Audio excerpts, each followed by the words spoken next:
Welcome to our channel.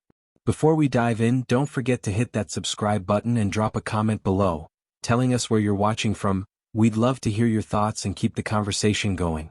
Also share this video to your friends and loved ones, and turn on post notifications so you don't miss future videos from us. Thank you as you do so. Sit back and relax as we dive into the story. The air in Lucille tasted of chilled champagne and whispered secrets. It was a space designed not for joy but for display, a gilded cage where New York's elite preened under artfully dimmed chandeliers. At its center, a vortex of laughter and admiration, was Amalia Lane. In a column of molten silver silk that complemented her deep, rich complexion, she was a study in effortless grace, her smile a currency she spent liberally. She accepted a compliment on her earrings, deflected a probing question about her father's recent merger, and all the while her dark, observant eyes catalogued the room. This was her habitat, and she navigated its currents with the ease of a born swimmer. It was that very awareness that caught on the anomaly. He stood near a monolithic pillar of black marble, a shadow in a room of reflected light. Roman Lancaster.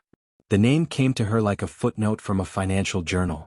His presence was so incongruous it was almost violent. While the men around him wore their wealth in loud, bespoke patterns and easy smirks, he was clad in a stark, impeccably cut black suit, his hands shoved into his pockets as if to physically withdraw from the scene. His hair, dark and slightly too long, fell over a brow furrowed in unmistakable disdain. He wasn't scowling at anyone in particular, he was scowling at the very concept of the party. A statue would be more animated, a voice purred in Amalia's ear.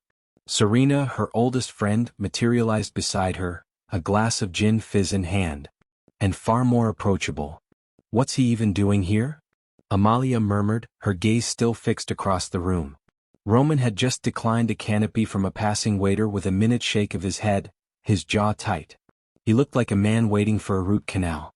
"Dragged by Charles Whitlock, apparently," said Leo, joining them with his usual theatrical flair. "A pity favor. Word is he'd rather be inventorying his stock portfolio in a bunker." A wicked glint sparked in Serena's eyes. She leaned in, the scent of tuberose enveloping them. "They say he's immune to charm. That his heart is kept in a vault, next to his first billion." "Probably frostbitten," Leo giggled. "A challenge then," Serena said, her voice dropping to a conspiratorial whisper. She looked directly at Amalia. "The ultimate challenge for our ultimate socialite." Amalia finally tore her eyes from Roman. "What are you on about?" 60 days. Serena's smile was all sharp edges. "I dare you. Make the untouchable, unfeeling Roman Lancaster fall head over heels, publicly, indisputably in love with you. By the summer solstice gala." Amalia's breath hitched. A laugh bubbled up, but it died in her throat at the sight of her friends' expectant, excited faces. This was the kind of game they played, harmless, glittering manipulations to ward off boredom. But this felt different. Roman Lancaster wasn't some preening heir who thought dating was a competitive sport. He was a man who seemed to genuinely loathe the world she thrived in. "That's not a dare, it's a horror film plot," Amalia said, forcing lightness into her tone. "And it's cruel. You don't play with people's emotions like that." "Oh, come off it, Leah," Leo chided gently. "It's not like he has any. It would be a public service. Thawing the Ice King. Think of the headlines. Think of the fun. 100,000 to your charity of choice if you do," Serena pressed, seeing her hesitation. "The one for the arts in Queens. Think of the new studio space." That was a low blow. Amalia cared deeply for that pet project, a sanctuary of creativity far from places like Lucille. She looked back at Roman. He was now staring at a modern art installation, a twisted knot of glass, as if it personally offended him. There was a stark loneliness in his posture, a solitude that seemed self-imposed yet absolute. The idea of weaving a web around someone like that felt grubby. But the challenge was there, glittering and toxic. And her friends were watching, already half convinced she'd decline. She was Amalia Lane. She never declined a challenge. "Fine," she said, the word tasting like ash on her tongue. 60 days. But this stays between us. This is just a game." Across the room, Roman Lancaster was calculating the tensile strength of the balcony railing and wondering if a swift exit over it would cause more gossip than his abrupt departure through the front door. Every peal of laughter was a needle in his eardrum, every clinking glass a study in frivolity. Charles had abandoned him 20 minutes ago, and Roman felt like a specimen under glass. His scan of the room, an assessment of threats and exits, paused on her. Amalia Lane. He knew the name, the profile. The epitome of everything he found draining, curated, social, all surface. She was beautiful, certainly. The silver dress against her skin was a masterstroke. But it was the way she moved, the way she held the room's attention so lightly, that confirmed his judgment. A professional pleasure seeker. Then her eyes met his. Not a glancing blow, but a direct, unnerving hold. A smile touched her lips, not the wide, performative one she gave others, but something smaller, more curious. He quickly looked away, a strange heat prickling the back of his neck. Annoyance, he told himself. A moment later he sensed a shift in the air, a new perfume, warm jasmine and orange blossom. He turned and she was there, somehow materializing beside him without his notice. "You look like you're plotting the demolition of this building," she said, her voice a warm, smooth contralto that cut through the ambient noise. He stiffened. "Merely admiring the architecture," he replied, his tone cool enough to frost glass. "The architecture or the escape routes?" she asked, her head tilting. Her eyes, up close, were not just dark, but layered with intelligence and a hint of mischief that unsettled him further. "Is there a difference?" he countered, thrown off balance by her perceptiveness. She laughed, a genuine rich sound that seemed utterly out of place. "I suppose not. I'm Amalia. I know who you are." The words came out harsher than intended. He saw a flicker of something, not offense but intrigue, in her expression. "And you're Roman Lancaster. A rare sighting. We were beginning to think you were a myth." "I prefer the quiet," he stated, a definitive end to the conversation. A graceful nod. "Quiet has its virtues. Enjoy your plotting, Mr. Lancaster." And just as suddenly as she appeared, she was gone, absorbed back into the glittering throng. Roman stood rigid, the ghost of her perfume lingering. The encounter had been brief, awkward, and yet it had pierced his armor. He felt agitated, exposed. She hadn't fawned or flattered, she had seen him and had named his discomfort. It was profoundly disquieting. He left minutes later, the image of her curious smile etched behind his eyelids. Outside, waiting for his car, Amalia replayed the stiff set of his shoulders, the frost in his blue-gray eyes, the way he'd seemed not arrogant but isolated. The 100,000 for the charity felt suddenly heavy. She had agreed to a game, but the man she'd just met wasn't a caricature. He was painfully, sharply real. A knot of guilt tightened in her stomach. What had she just begun? Miles apart, both in their silent cars gliding through the city's neon veins, they shared a single, unsettling thought. Something had just begun and neither of them knew how to stop it. Amalia's strategy was one of delicate erosion. She did not stalk Roman Lancaster. A man like that would sense a huntress a mile away. Instead, she orchestrated proximity. A quiet donor's luncheon for the city's botanical garden, where she knew his company had recently made a sizable, anonymous grant. A curated lecture on Byzantine art at the Met, a topic so obscure she'd been shocked to see his name, via Charles Whitlock, on the guest list. She was a ghost in the periphery of his austere world, appearing with a plausible, intelligent reason to be there. Today, it was the opening of a modern glass exhibit at a cutting-edge gallery in Chelsea. His foundation, she discovered, had funded the artist's residency. He stood before a sprawling, fragile sculpture of intertwined clear and black glass, his posture less hostile than at Lucille but no less closed off. He was studying it with the intensity of a mathematician confronting a complex equation. "It's about tension, isn't it?" Amalia said, coming to stand beside him, leaving a careful foot of space between them. She wore a simple charcoal-colored sheath dress, elegant but unassuming. The clear glass wants to soar, the black wants to anchor it. They're trapped in each other's necessity. Roman didn't turn. A long moment passed, filled only with the hushed acoustics of the gallery.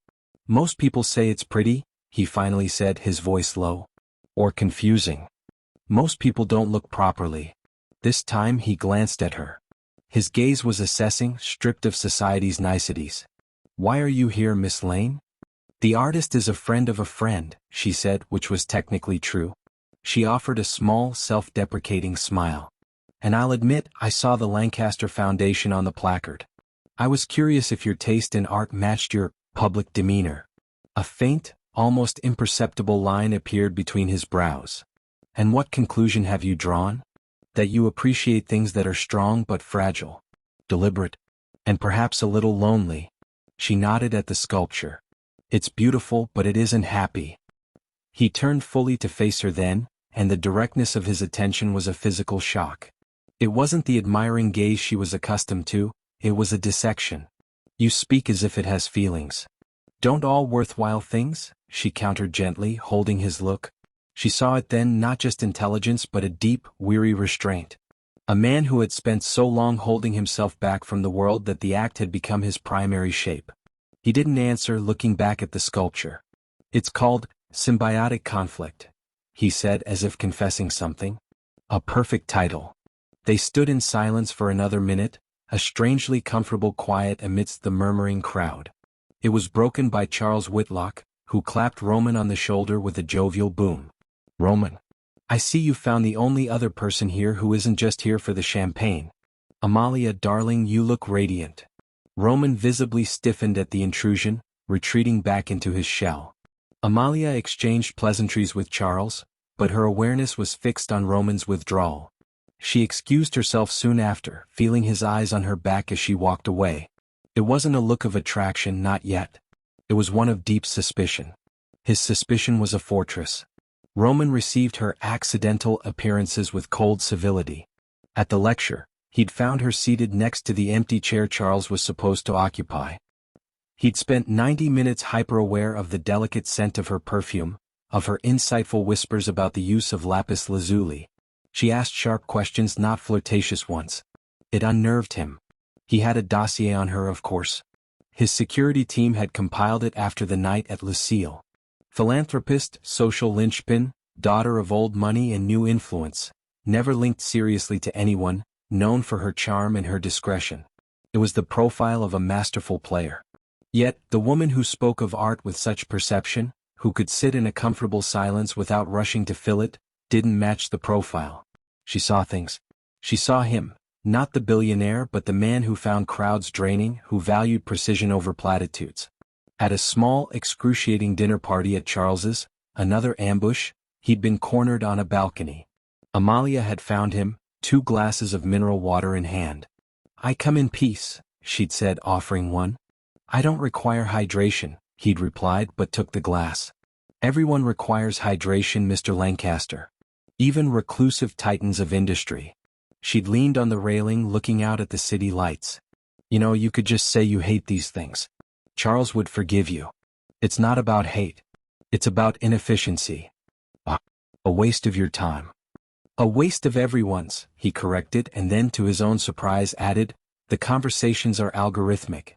The same questions, the same answers, designed to convey status, not information. She'd looked at him, a real smile touching her eyes. So you've cracked the code. Most of us just dance to the program. You don't seem to be dancing to it right now. No, she'd said softly, her smile fading into something more thoughtful. I suppose I'm not. That moment haunted him. It felt like a crack in a wall, a glimpse of something genuine. The realization was terrifying. She wasn't pursuing his wealth or his notoriety. He offered neither in the ways that usually attracted people. She was approaching him, the core of him he kept shielded, and with a curiosity that felt dangerously like understanding. For Amalia, the bet was becoming a lead weight in her stomach. It sat there, cold and immovable, during every conversation. When he'd said symbiotic conflict, his voice softening on the words, the weight had lurched. When he'd confessed his theory on party algorithms, looking at her as if she might actually comprehend it, the weight had grown heavier. She was supposed to be seducing him. Instead, she was meeting him. The sharp, lonely, brilliant man behind the icy reputation was someone she wanted to know better, and the knowledge of her deception felt like a stain on every genuine moment of connection. One afternoon, researching for a charity auction, she found herself reading not about potential lots, but about the Lancaster Foundation's recent projects. Sustainable energy grids in underserved regions, silent, staggering donations to neurological research. Not flashy, photogenic causes, but deep, systemic interventions. The work of a man who thought in the long term, who wanted to solve problems, not just be seen solving them. Her phone buzzed. A text from Serena. Day 14. Any thawing on the glacier? We're expecting icicles to start dripping soon. Winky face. Amalia stared at the message, a wave of nausea washing over her. She thought of Roman's eyes, the wary flicker of engagement when a conversation moved beyond the trivial. He was starting to trust her inch by reluctant inch. And she was betraying that trust with every second she didn't confess. But the charity, the studio space for those kids, and her own pride, the fear of her friends' laughter if she backed down now, calling her sentimental, weak. She was trapped in the glittering web she'd agreed to weave. She put her phone face down, but the text seemed to burn through the table. The game was in motion, but the player was no longer sure she wanted to win. The most dangerous collision, she realized, wasn't between her and Roman. It was between the woman she was pretending to be and the woman she was terrified she might actually be becoming. Someone capable of breaking something fragile just to prove she could. The battlefield, by unspoken mutual agreement, shifted to neutral, sunlit ground. A private booth at the back of a quiet, book-lined cafe that served perfect espresso. A bench in the secluded sculpture garden of the Frick, where the only sounds were the trickle of a fountain and the distant hum of Fifth Avenue. Roman allowed these meetings, these carefully contained hours, with the caution of a man deactivating a bomb.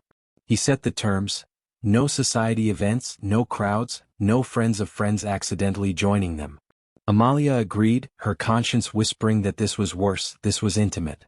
The bet demanded public victories, a touched hand captured by paparazzi, a shared dance, a headline. These private conversations were off-book, and yet they were the only ones that felt real. Over a shared lemon tart that he'd ordered out of a sense of obligation and then eaten with surprising focus, he'd offered his first fragment. My father believed society was a ledger, he said, his voice devoid of emotion, eyes on the crumbling pastry. Every relationship was an entry, a debit or a credit. He cultivated people like assets. He took a sip of black coffee. I watched him get ruined by a friend he'd over-leveraged in that ledger. My mother left the fallout.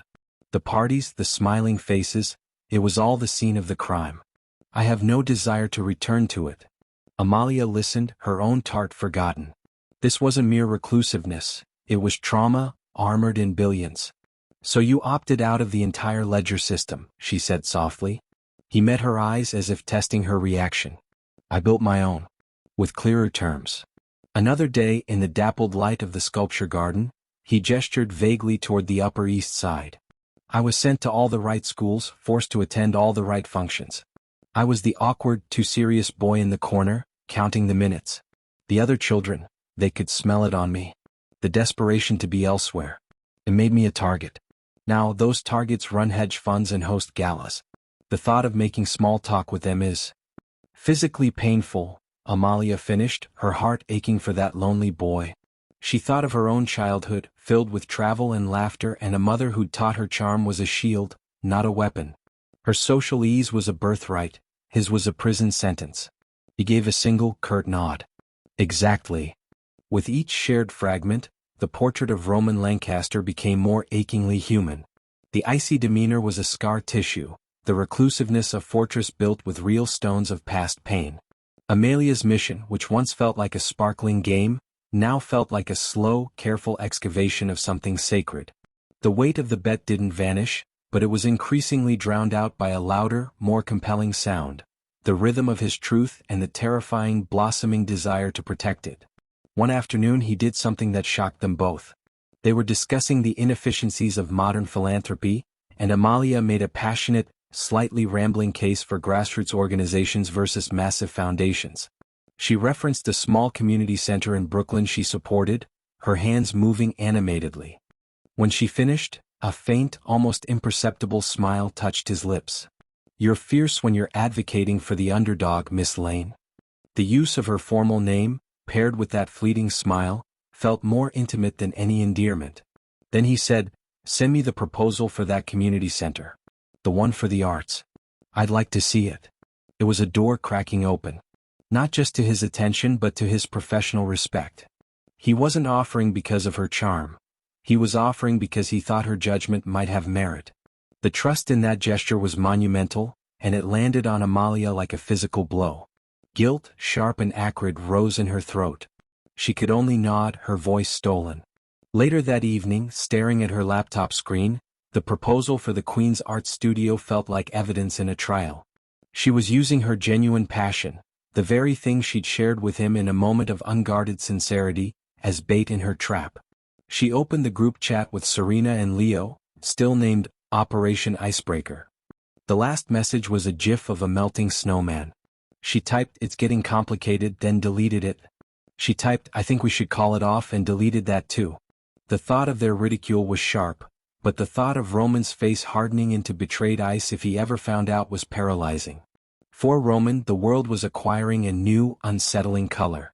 Amalia's presence was no longer just an interruption, it was an anticipation. He found himself noting things to tell her: a bizarre article on deep-sea robotics, a flaw in a municipal policy he knew she'd appreciate deconstructing. He, who cherished silence, began to miss the specific sound of her voice, which could be both light and thoughtful. He trusted her. The realization arrived one morning as he was reviewing a contract, his mind drifting to their planned walk along the High Line that afternoon. He trusted that she wouldn't broadcast his words, that she wouldn't laugh at his social aversion, that she genuinely seemed to find his company, his real company, worthwhile. It was a disorienting, vulnerable feeling, like stepping out onto solid ground that might, at any moment, reveal itself to be glass. The line between her strategy and her sincerity had not just blurred. For him, it had ceased to exist. He only saw the woman who listened, who challenged him, who brought light into his carefully controlled, shadowed rooms. He was, against every instinct and every rule he lived by, beginning to fall. And Amalia, the architect of this precise scenario, was now a prisoner within it. She watched the trust growing in his eyes, the careful walls lowering, and her original goal felt like a monster she'd nurtured that was now turning on her. To win the bet would be to destroy the man.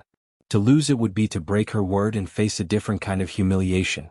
But for the first time, the thought of causing him pain was the only outcome she could truly see, and it filled her with a dread so profound it stole the breath from her lungs.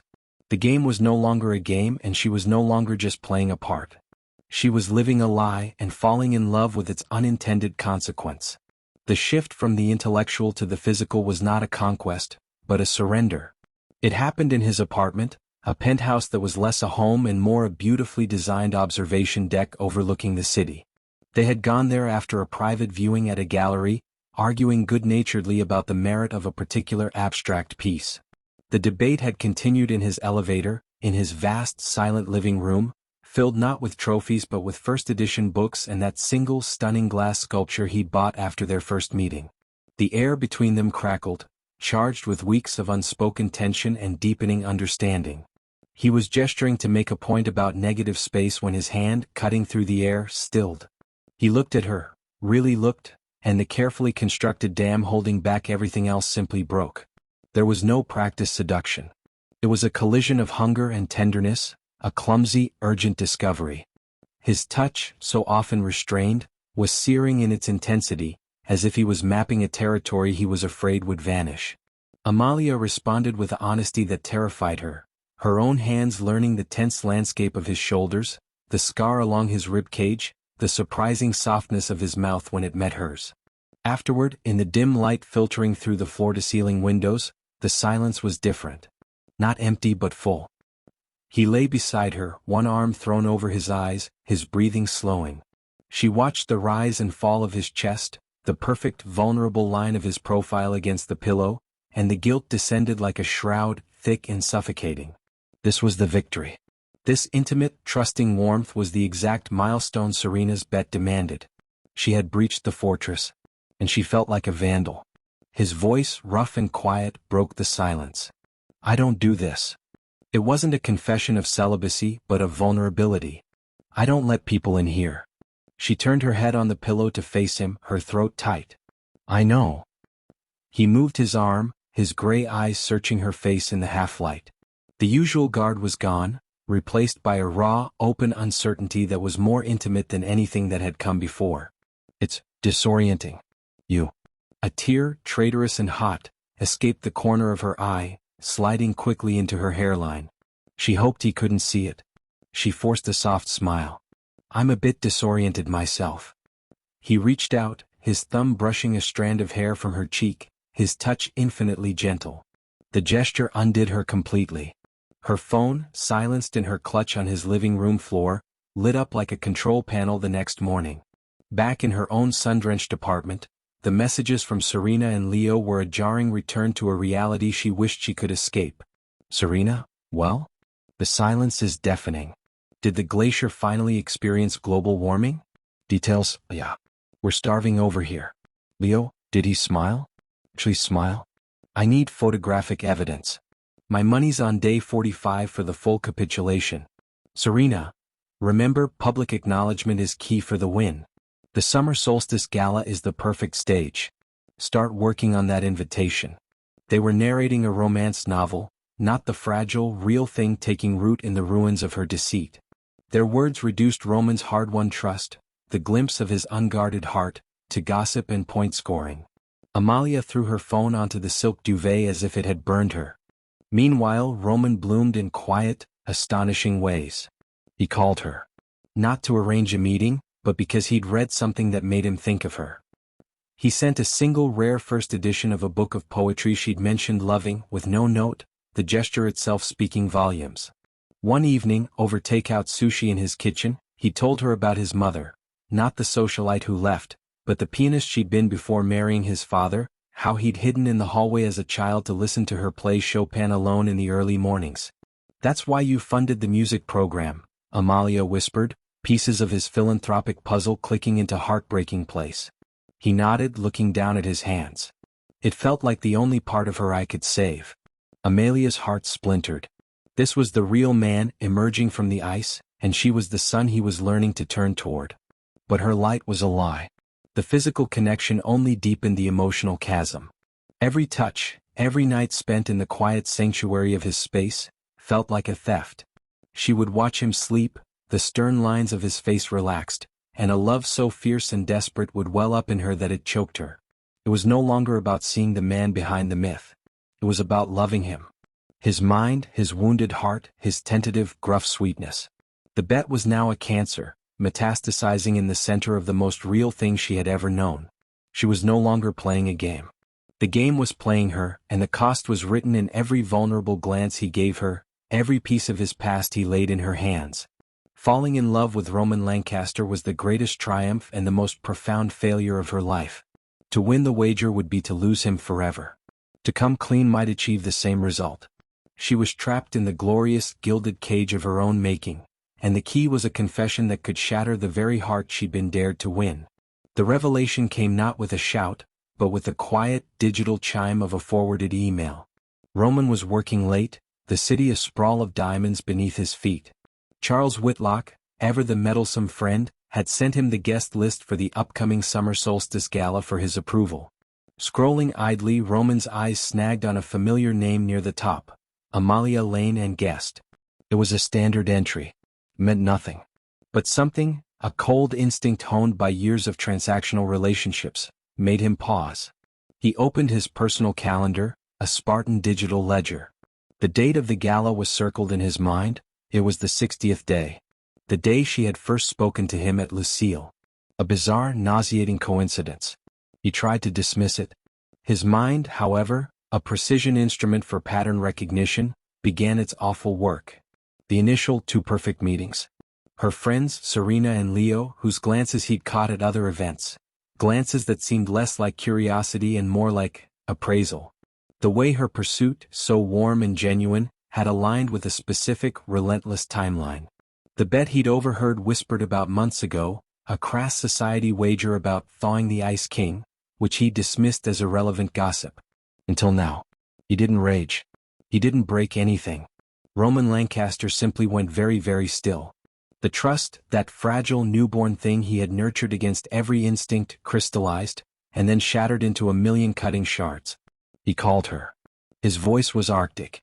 My office. Now. Amalia knew the moment she stepped into his minimalist office. The air was sub-zero. He stood by the window, his back to her, a silhouette against the glittering skyline. Roman? What's wrong? He turned. The man she had held in the dark, who had whispered secrets against her skin, was gone. In his place was the statue from Lucille, but carved from pure living ice. His eyes held a devastation so profound it stopped her heart. 60 days, Amalia, he said, his voice flat, devoid of all inflection. A remarkably efficient timeline. The floor dropped out from beneath her. All the blood drained from her face, leaving her cold and weightless. What? The wager. Make the recluse fall. Public verification at the Solstice Gala. He recited it like a stock ticker. Did you have a metric for success? A minimum depth of humiliation required. Roman, please? Was it the sex that sealed it? He continued, the words landing like physical blows. Or was my pathetic childhood story the winning piece? Tell me, what was the payout? 100,000? I'd like to know my market value. Tears streamed down her face, hot and silent.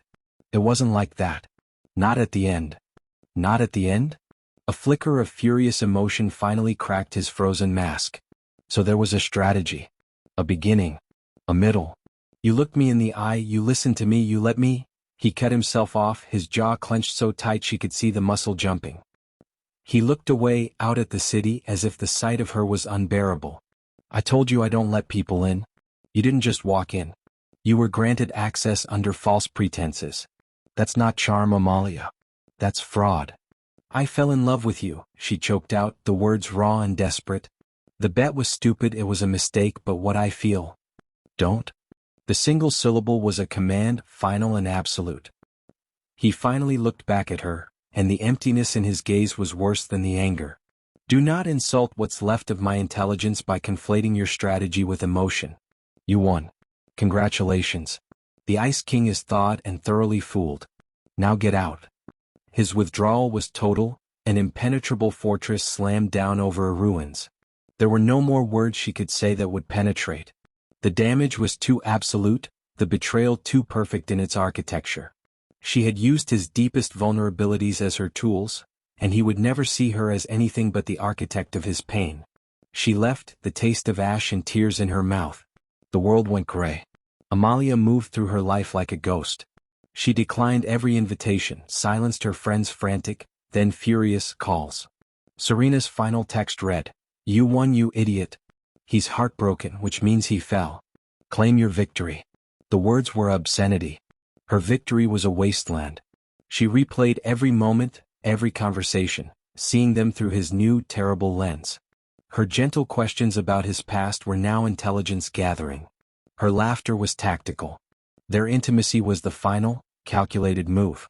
She saw the exact moment in the gallery when he'd begun to trust her, and she wanted to scream at her past self to stop, to run. The 60-day deadline dawned, the day of the summer solstice gala. Her apartment held the ghost of the dress she was supposed to wear, a spill of crimson silk meant for a triumph. Instead, she sat in the dark, the silence of physical weight. She had set out to make a man feel love. She had succeeded. And in doing so, she had destroyed the very thing she had unwittingly grown to cherish, and a fundamental part of herself along with it. The bet was over. The aftermath was just beginning, a vast, silent expanse of regret where the only sound was the echo of his shattered trust. Amalia's penance began with a quiet, ruthless dismantling. She started with her apartment, a space curated for a life she no longer recognized. She packed away the glittering gowns, the statement jewelry, symbols of a currency she refused to trade in any longer. Next, the digital world. She left the group chats, silencing the endless pings of gossip and speculation without a word of explanation. She changed her number. Then came the harder part. She drove to Queens, to the small, vibrant community center she'd used as a bargaining chip in her own conscience. She met with the director, a pragmatic woman named Elena, and handed her a personal check. It was not for the promised studio space, but for the full amount of Serena's wager, plus every penny of her own trust fund dividend for the quarter. "This is for the general fund," Amalia said, her voice quieter than it used to be. "No strings. No naming rights." Elena eyed her, not with society's calculation, but with a deep, weary understanding. "Something's changed." "I have," Amalia replied. It was the truest thing she'd said in months. Her final act of severance was a visit to Serena's penthouse. She found her friend lounging by a sun-drenched infinity pool, already narrating a new drama. Yeah, finally. You've been a ghost. We need to plan your victory lap, darling. The gala is... There is no victory, Amalia interrupted, her voice steady. She stood, refusing the offered chair. The bet was a cruel, shallow idea, and I was worse for agreeing to it. I used a real person's heart as a game piece. I am profoundly ashamed. Serena's polished mask faltered into incredulity. Oh, don't be dramatic. He's a billionaire recluse, not a wounded dove. You won. We won. Lighten up. I'm leaving, Amalia said, the words feeling like a release. This world, these games. I'm done. And so is our friendship. The shock on Serena's face curdled into cold dismissal. Fine. Run off and be boring. You'll be back when you run out of sincerity. It's a very limited resource. Amalia turned and walked out, the gilded cage door swinging shut behind her for the last time. She felt lighter and utterly alone. Roman's world had contracted back to its original austere dimensions, but it no longer felt like a sanctuary. It felt like a tomb haunted by a ghost. His anger was a clean, burning fuel, but it was unsustainable. Beneath it lay a treacherous swamp of grief and a longing so acute it felt like a physical illness. He replayed her confession. I fell in love with you. Was it the final, masterful ploy? Or had something real mutated inside the lie? He remembered the tear tracing her temple in the dark. The way she'd listened, truly listened, to his mother's story. The ferocity in her eyes when she argued for her causes. Could all of that have been performance? His oldest friend, Charles, the one who dragged him to Lucille, found him brooding in his office. Heard the rumors, Charles grunted, pouring 2 whiskeys without asking. About the bet. Roman just stared at the amber liquid. Nasty business, Charles continued. But I also heard she's gone to ground. Left her circle. Donated a massive sum to that arts project anonymously.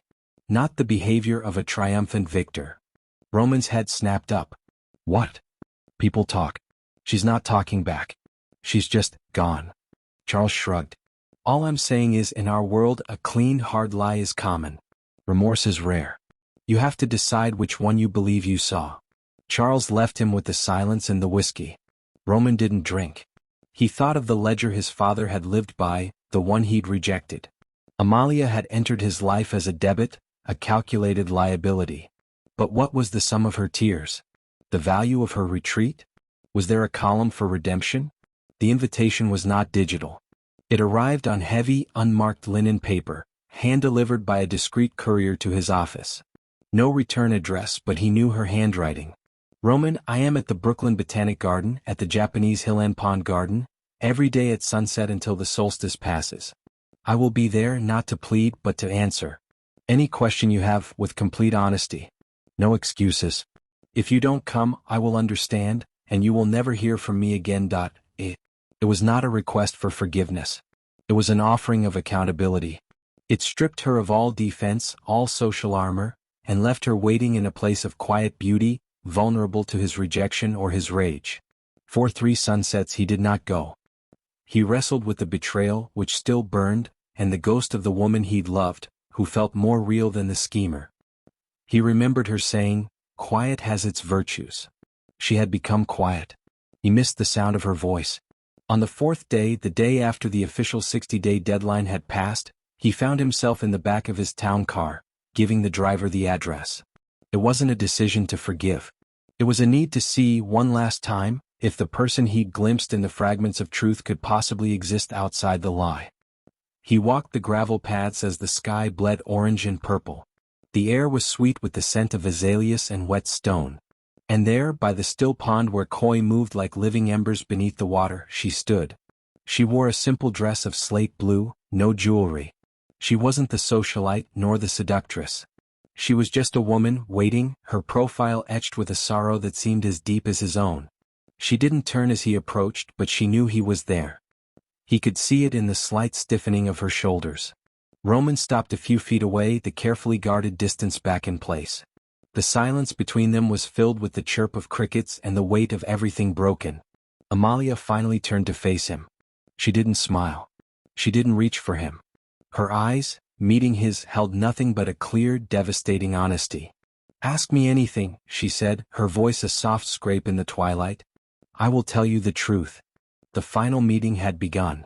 Not with a bet, but with a question hanging in the fragrant air between them.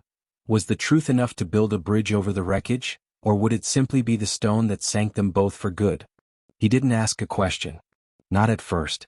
Roman stood across the gravel path, a chasm of 3 feet and a universe of broken trust between them.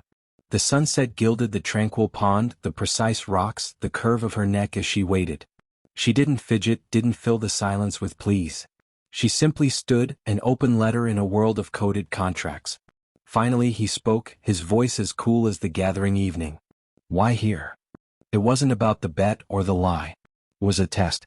Amalia watched a koi ripple the water's surface. Because it's real. It takes work to maintain this beauty. It's quiet. And it's the first place I came after I left your office. She finally looked at him, the last of the sun catching in her eyes. I sat on that bench for hours. I had nowhere else to go that wasn't part of the game. His expression didn't change, but he took a single step closer. The donation to the center. Why? Because it was blood money. And those kids deserved something clean. She swallowed. I've resigned from all my decorative board positions. I'm taking a course in nonprofit management at Columbia. I don't want to just be a name on a letterhead anymore. These were actions. Tangible, unglamorous steps away from the woman she had been. She offered no justification for the past, only evidence of a present unmooring. What do you want? He asked, the question sharp, direct. I want to be a person worthy of the trust you gave, she said, the words clear and unadorned. I don't know if that's possible. I don't know if it's with you. But that's what I'm working toward. With or without your forgiveness. The wind rustled the maple leaves. He crossed his arms, a defensive gesture, but his gaze never left her face. You said you fell in love. Prove it. She nodded, expecting this. Words were currency she devalued. She reached into the small linen bag at her feet and withdrew a simple, unsealed envelope. She held it out to him. He took it wary. Inside was not a letter but a single sheet with a list. It was written in her elegant script, but it was stark, unpoetic. *1. He takes his coffee black, but prefers a specific single-origin roast from Ethiopia. He thinks no one notices he's run out of *2. He rubs his thumb over his knuckles when he's thinking deeply, but trying not to show it. 3. He funds neurology research because his grandfather had Parkinson's. He's never told anyone. 4. He is terrified of being truly known, and even more terrified of never being known at all. 5. When he laughs, it's quiet, and it starts in his eyes before it reaches his mouth. It is the best sound I have ever heard. It went on. Small, sacred observations. The vulnerable hollow at the base of his throat. His irrational dislike of velvet. The way he'd once absent-mindedly hummed a bar of Chopin while reading a report. None of these were things a strategist would note for a conquest. They were the fragments one collected only when utterly, helplessly captivated by the mosaic of another human being. Roman's hand trembled, just slightly, holding the paper. The ice in his chest, the permafrost of his hurt, gave a seismic crack. This was not a blueprint of his weaknesses. It was a testament of seeing, the deep, unflinching seeing he had always craved and always feared. The bet, he began, his voice rough, was the worst mistake of my life, she finished, her own voice thick. But meeting you was not. Loving you was not. I would undo the first in a heartbeat if it meant I could keep the second too. But I can't. So all I have is this. The truth. And the work. He looked from the list to her face, which was streaked with silent tears she didn't bother to wipe away. Here was the socialite, utterly disarmed. Here was the player with no cards left to play. Here was simply Amalia, laid bare, offering him not a future promise, but a present, painful authenticity. The choice now was his alone. He could turn and walk away, and her pain would be her penance. He could cling to the righteous anger, a shield that had kept him safe for years. Or he could do the harder, more terrifying thing. Step across the gravel towards the wreckage and see what, if anything, could be salvaged from honesty. He took a slow, deep breath, the scent of pine and water filling his lungs. He folded the list carefully, not putting it in his pocket, but holding it in his hand. Then he closed the distance between them, not stopping until he was directly before her, close enough to see the gold flecks in her dark, weary eyes. The Ethiopian roast, he said quietly, his gaze searching hers. It's called sidima. They're out of stock until next month. A sob caught in her throat, not of sorrow, but of a hope so fragile it hurt. I don't trust you, he stated, the truth hanging bluntly between them. Not yet. Perhaps not for a long time. She nodded, accepting the sentence. But, he continued, the word a seismic shift, I believe you. And I miss the person you showed me when you weren't pretending. He reached out, his hand hovering for a moment before he gently wiped a tear from her cheek with his thumb, a mirror of a gesture from a lifetime ago. That person? I might be able to learn to trust. If she's willing to be patient with a man who is very bad at this. The dam within her broke. She didn't throw herself into his arms. She simply leaned her forehead forward, resting it gently against his shoulder, a gesture of utter exhaustion and nascent hope. He stiffened for a second, then his own body relaxed, his chin coming to rest lightly against her hair.